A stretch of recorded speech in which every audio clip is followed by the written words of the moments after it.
Baba always reminds us of who we really are.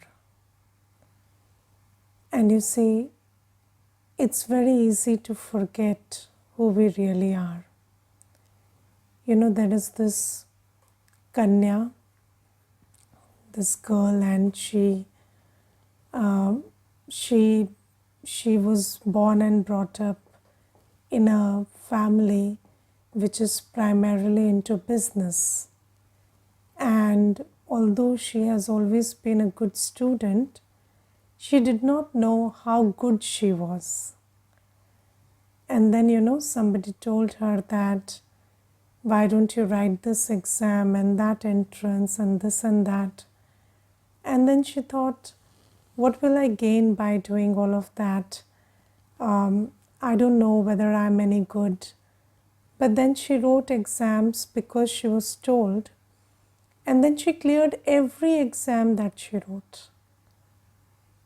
And now she's pursuing a very good degree in a very esteemed university in the US. So you see that sometimes, even in the Lokik world, you find examples of somebody not knowing what is their potential. And then if you are a little obedient, because you see, there also it was obedience. So she had doubts about her potential, but then she was obedient to the person who told her. And then she followed that and she got the result. So Baba also reminds us of who we really are. And since it's been 84 births, we've pretty much forgotten our potential. And every day in the Murli, Baba reminds us of what to do, but also gives a lot of insight into who we really are. And when Baba says something, when Baba tells us about himself, about ourselves, about our journey, then I have to look inside and check whether I have faith in what Baba says. Because you see, faith plays a very big part. When Baba says, you were the deity soul and you are the ones who are going to be the deity souls. You are the ones who are going to rule the kingdom tomorrow in Satyug. Do I have faith in that? Yes, and do I have faith that, Baba is actually making me the ruler of Satyug? If I have that faith, then I would do as Baba says and reach there. But if I don't have faith, then what happens is self-doubt becomes our biggest enemy. And we keep doubting, I don't know whether I take 84 births, I don't know whether I am the one. Sometimes, we think that, okay, maybe this is true, but I don't know whether it's true for me. And then that also makes us lose our fortune. And then, when we lose our fortune, then Baba would say, okay, then this is the fortune you never had. So maybe this is your fortune. But then this is the time to gauge, who I really am. And Baba's knowledge is like a mirror. And without a mirror, you can't see your face. Yes, so Baba's knowledge is like a mirror in which you see your face completely, who you really are, what is your journey. And then when you recognize yourself and act according to what you know about yourself now, because you see, there is something that I believe about myself, just like I gave you the example of that girl, and she believed that she's the best she can do is be a businesswoman. She did not think that I can do so well in academics and get such a big position, but she always thought that that's my limitation. But sometimes we have very limited, and not sometimes only, all the time, because we've been 63 births in body consciousness, so we have a very limited perception of ourselves. But then Baba is looking at me as I am, and Baba is speaking to me like that. And when I listen to Baba and I have faith in what Baba says, and I start behaving like what Baba sees me as I am, then I encash my full potential. That's the method. And today Baba says that, so Baba always says that you are like me. So, where Baba gives us the knowledge that you are a soul, I am the Supreme Soul. And the best reference for the soul is the Supreme Soul. So Baba says that I am a point of light, you are a point of light. Yes, so that's how we receive our introduction.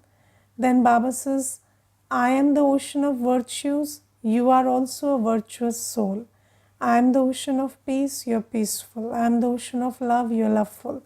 So the more we have faith in this, we start thinking about ourselves as I really am.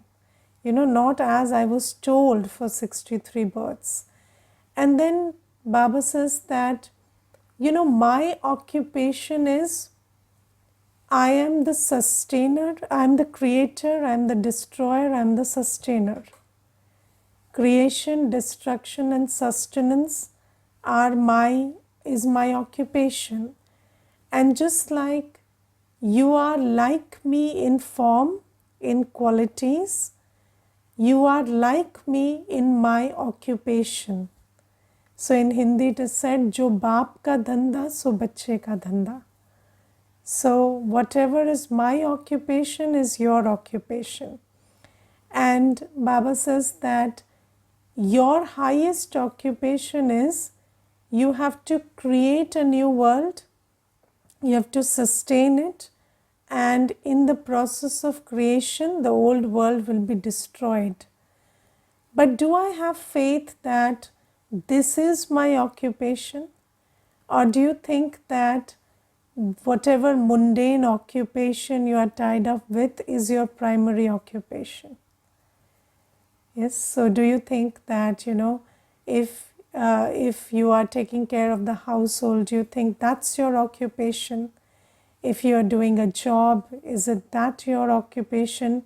Or is what is Baba's occupation is my occupation? Does that sit in your buddhi? That just like my original form is the form of Baba, my original quality is the quality of Baba.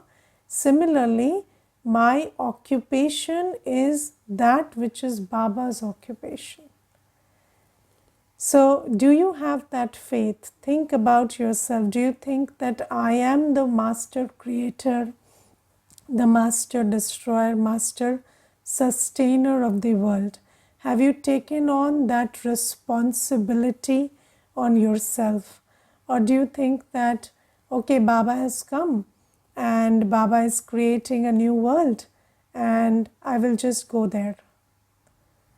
So are you the ones who will just take the benefit of the new world, or do you think that creating that new world is my occupation? So this is something that we have to think about today. And you see, in the Gita, it is written that nobody should forget his caste duty. And we always think about our caste as whatever, physical, in the physical world, in society, whatever caste we have been told we belong to. But as a soul, what is my caste? I am a Brahmin soul. Yes, I am a Brahmin going to be a deity. And you see, in this world, there are souls who belong to the Brahmin clan. Those who belong to the Brahmin clan also belong to the deity clan. But amongst Brahmins, there are deities and Kshatriyas. And then there are souls who are, belong to the other clans, because they come later and they do not do the work that Baba says. So we as a soul also, we are not the same in terms of occupation. And we Brahmins, we are the ones who have this responsibility every cycle to join hands with Baba and carry out the task of creation, destruction and sustenance. Yes, so do you realize that this is my caste and this is my caste duty, and I cannot shy away from it. And when you realize that, then first thing that you realize is, in order to create a pure world, what do you have to do? You have to create a pure self first, because if you're not pure, you cannot do the work of creating a pure world, right? So first thing is creating a pure self. Now, how do you create a pure self? So the most important aspect of purity is yoga. So when you have yoga with Baba, then you purify yourself. So when you think that, when you understand or realize or recognize that this is my caste duty and I have to do it every cycle, then the first responsibility you take is to have good yoga with Baba. Because until and unless you do that work, you don't receive the power to be pure. And you see, Baba today says that there are many power in the world. Yes, so in the world you have physical power, the power of money, the power of, the power of kursi. You have a big position, the power of, contacts. You have all this power in the world. But the power that we need to rule over the world is yoga power. It is not physical power. And Baba says, this power, this might, you get only from the Almighty. So that's why when you realize that your occupation is, you are a creator, destroyer and sustainer, master creator, master destroyer and master sustainer with Baba, then the first subject that you pay attention to is having very good yoga with Baba and burning your sins, purifying yourself. Do you pay that much attention to yourself? Yes, if you do, then you realize that that's my occupation. And then in having yoga, there is a very big subject of faith, because if you don't have faith that I am that soul, I am the 84, the soul that takes 84 births, I am the one who becomes Baba's right hand every cycle, then you will not do it this cycle. And then it is understood that you never do it. So then you are not that soul. So this is what Baba says. Then in order to create a new world, you don't just have to have yoga and purify yourself, but you also have to do service. Yes, you have to do seva. And you see, when you do seva, so sometimes when children live in the household and they do seva, which is, just financial seva. Sometimes, children just contribute to the yajna. Even that is a very big seva, because that responsibility everyone has to take. But whenever there is seva, there is a lot of bondage. Because you see, you live in the household, you just listen to class, no problem. Yes, but when you start doing seva, people will start questioning you. So there will be bondage. And if there is a kanya and she takes a decision to leave the household and live in the center, then also there'll be bondage. Yes, so anywhere you are, whenever you do seva, whenever you start doing seva, that's the time you start feeling that, I'm in bondage. Because until you see, you have a body, mind, wealth. Yes, you have time, thought, energy. When you are not spending it for Baba, nobody has a problem. But when you do seva, you spend everything for Baba. And when that starts happening, then you see how much, people will try to program you that you are in bondage and you can't do this. Yes, and I remember, there was this Kanya, when she thought of living in the center and she told her parents that I want to surrender my life to Baba's service. Then her father, he first threatened her that you can't do that and I will close you behind the doors and you can't leave. And then when she didn't listen to the threatening, then the father, he said that I will not give you anything. I will not support you in any which way if you leave the house. And then after everything, he started saying, you have a duty towards us and you can't, you can't leave that duty. It is your duty to get married and make your parents happy. And if you don't do that, then you will rot in hell. And when she didn't even listen to that, then the father just, touched her feet, held her feet and said, I won't let you go. And can you just, insult me like I'm touching your feet and holding your feet, and how can you go like this? So, every kind of bondage. So, bondage, when people try to tell you that you're in bondage, they will use the sword of fear. They will try to make you afraid. They will also try to put you in the bondage of morality. This is not right and that is not right, and you don't have a right over this and you don't have a right over that. And you see, we are also told that we don't even have a right to our own life and choices. And that's the kind of bondage you will be put into. And then, when even if you're earning, you will be told that you cannot give a part of your own earnings to Baba's seva, because that belongs to me, not to God.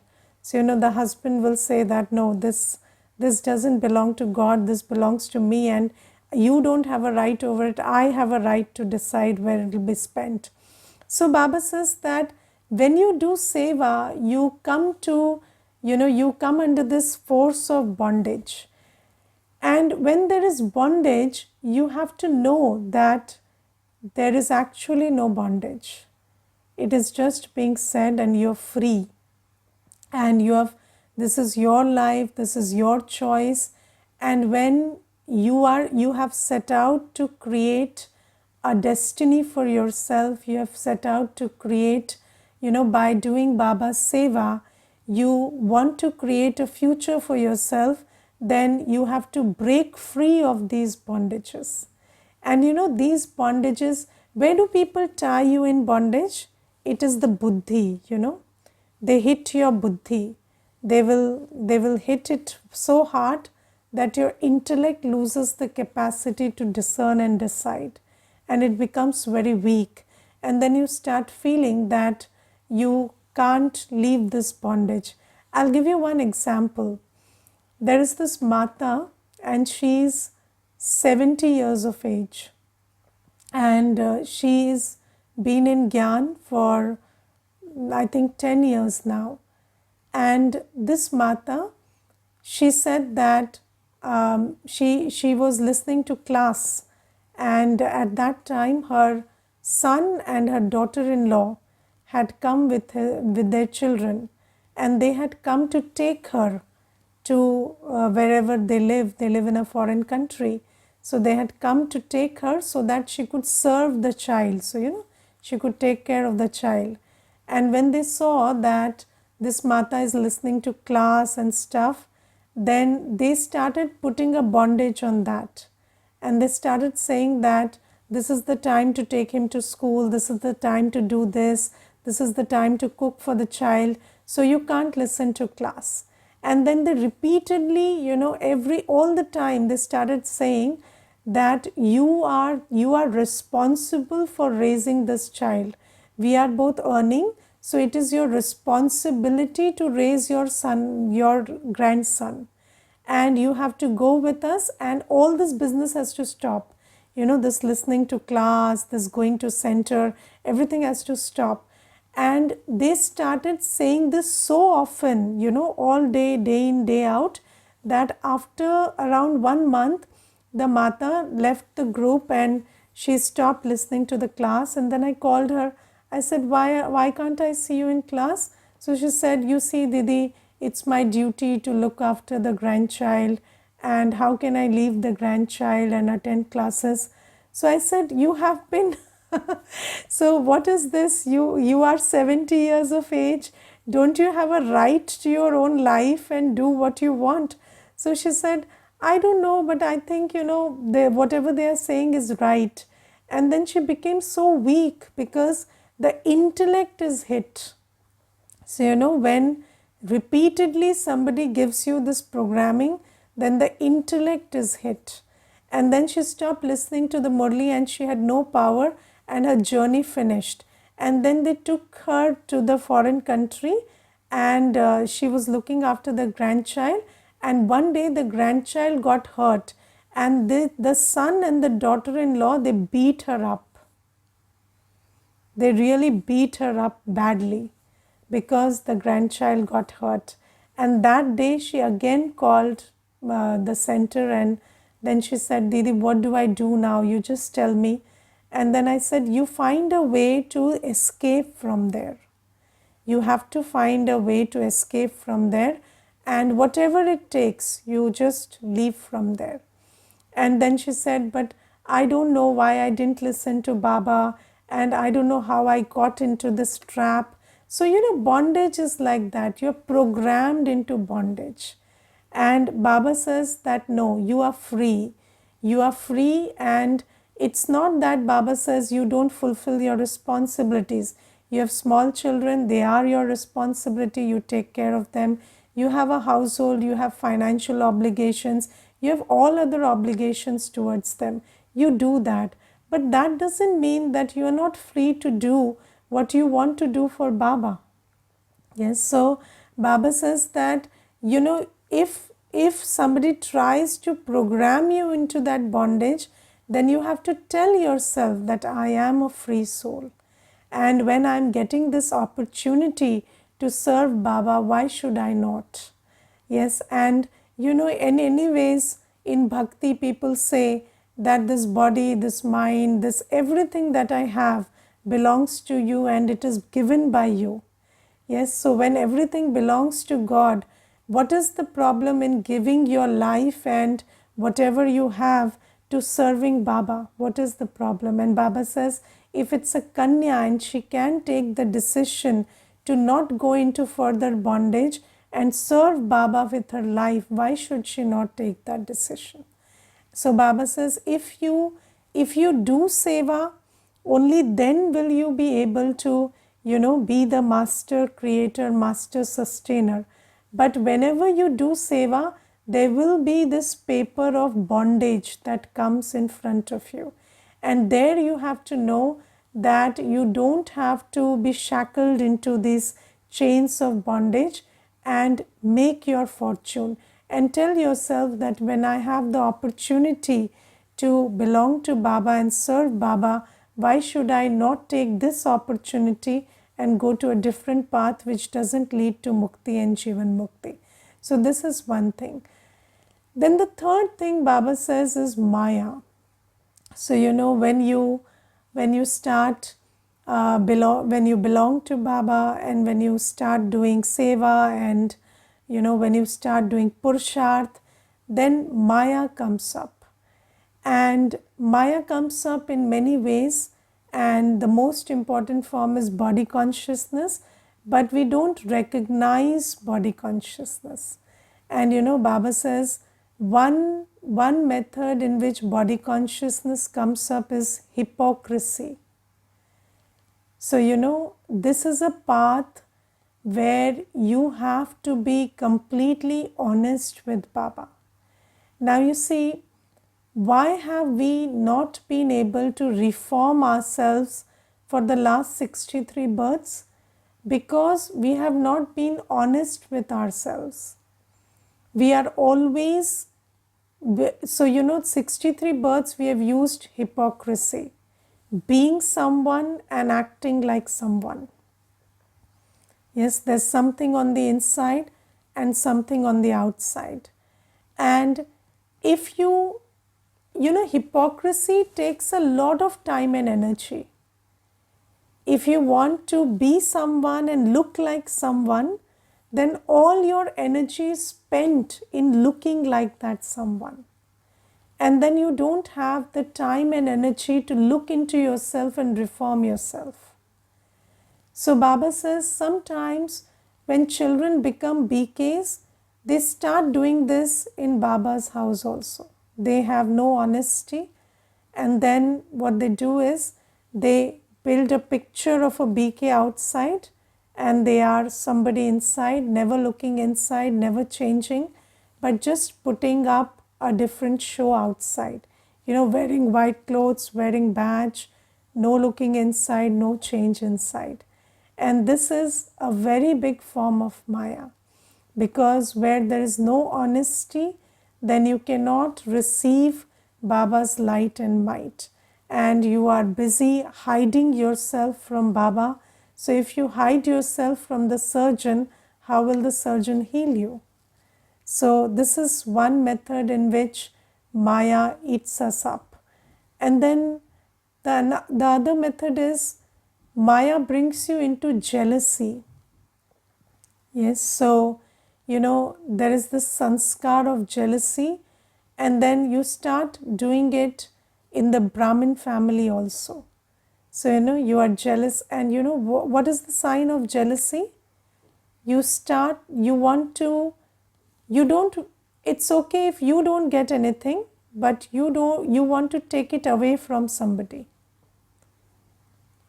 So that's the sign of jealousy. So your whole energy is put into bringing somebody down, diminishing somebody, robbing them of their fortune. And then in doing so, what have you done? You are caught up, because your Sangam Yugi time is very precious. You had to focus on your self-development. And then Maya puts you into the trap of jealousy, and then no improvement inside, and slowly, gradually, no strength to continue.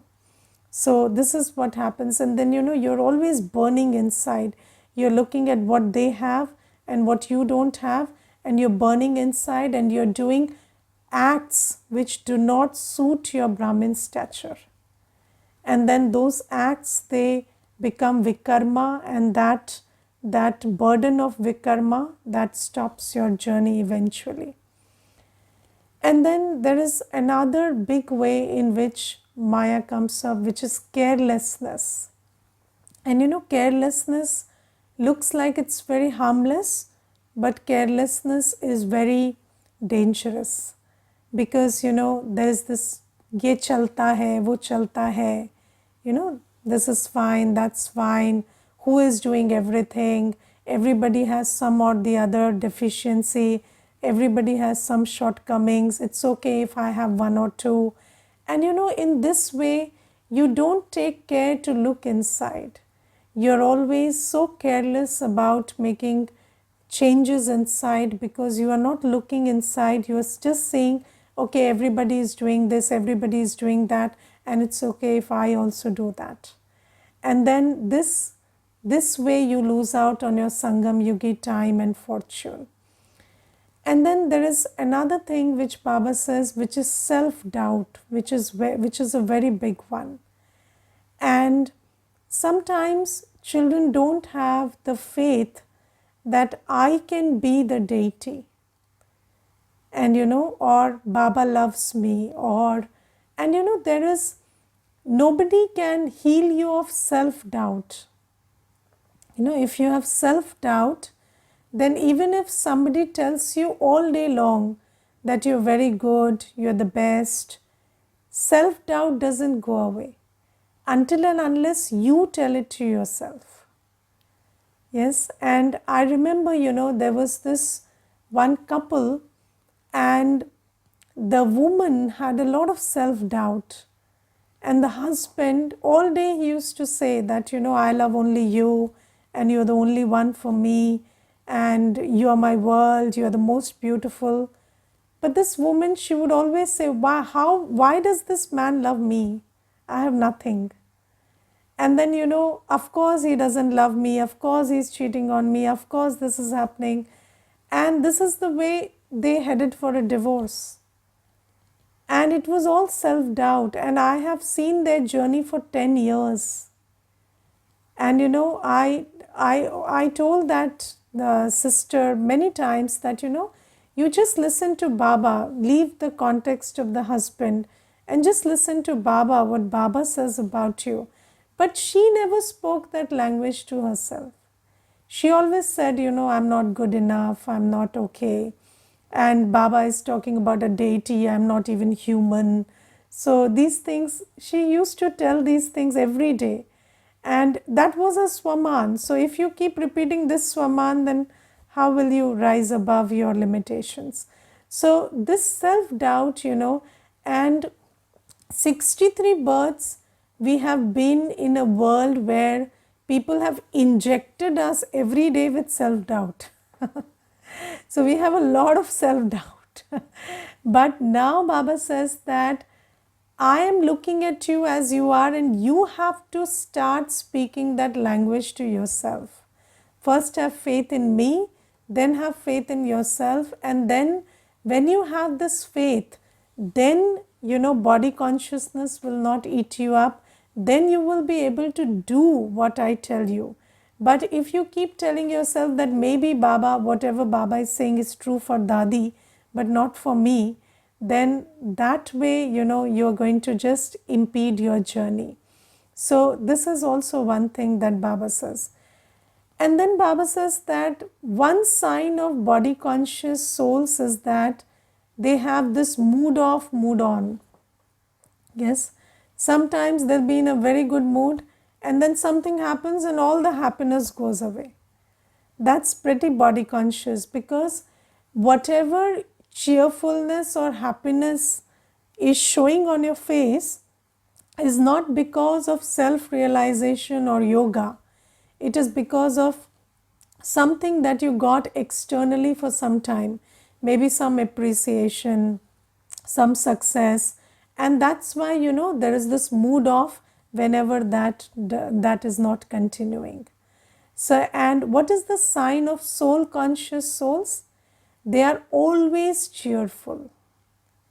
Yes, they are always cheerful. And Baba says, if you don't have this super sensuous joy always, and if your intellect is not, is not focusing on Baba and Swaman, and if your intellect is telling you other stuff which Baba is not telling you, the other kind of stuff, then you must know that you are in the trap of body consciousness. And check for that and change it, because if you are under body consciousness, then of course you cannot do seva, of course you cannot do any pursharth. So Baba says these are the directions of Baba for the master creator, master destroyer and master sustainer. Okay, Om Shanti.